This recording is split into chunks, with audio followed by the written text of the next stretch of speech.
ziua! Astăzi vom face spanac cu usturoi și smântână.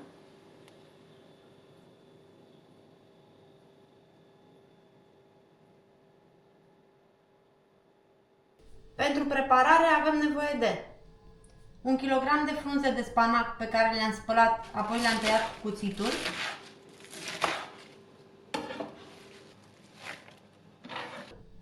70 de grame de amidon alimentar, 70 de grame de unt, 150 de ml de lapte rece, 200 de grame de smântână dulce pentru gătit, 5-6 căței de usturoi, sare și piper. Punem untul la topit.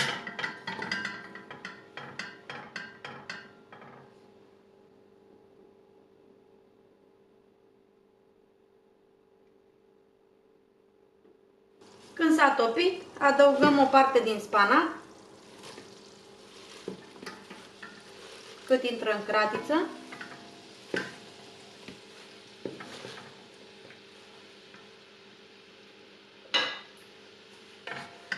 Amestecăm și îl lăsăm să-și piardă din volum. Apoi vom adăuga treptat toată cantitatea.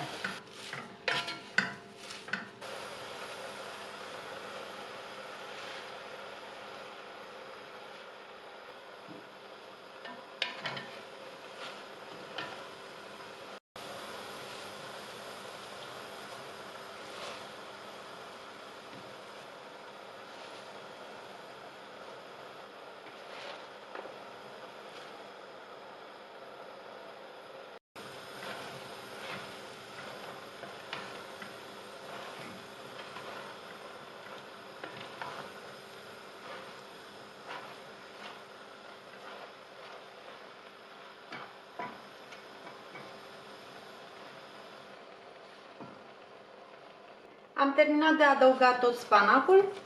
Acum lăsăm focul mic, acoperim cratița cu capac și îl lăsăm pentru 5 minute să fiarbă.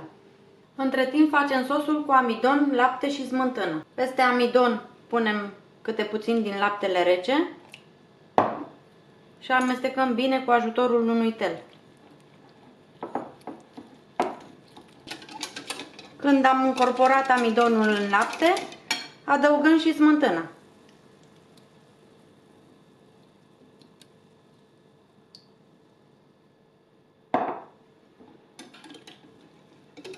Și amestecăm.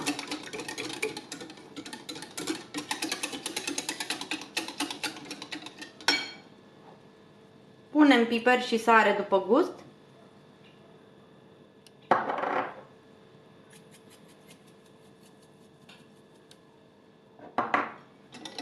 Amestecăm bine.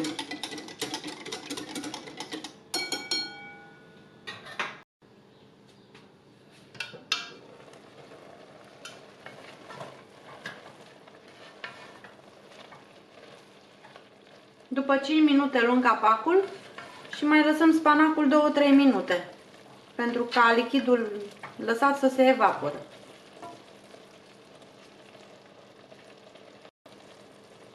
După 2-3 minute adăugăm sosul.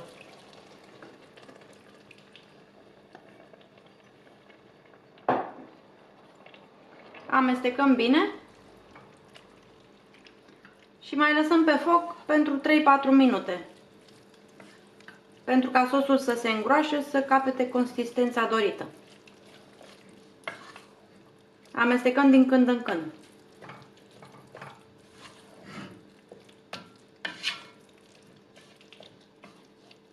Când spanacul a căpătat consistența dorită, adăugăm usturoiul.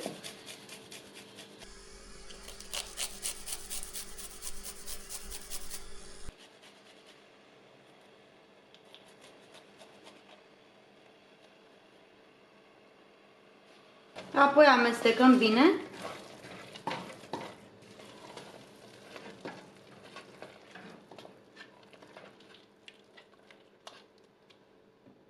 Închidem focul, acoperim cu capac și lăsăm pentru 5 minute pentru ca usturoiul să-și elibereze aroma. Apoi putem servi. Vă mulțumesc că ați urmărit rețeta de azi. Dacă vă plac rețetele mele, vă puteți abona la canalul meu dacă nu ați făcut-o până acum. Vă doresc o zi frumoasă!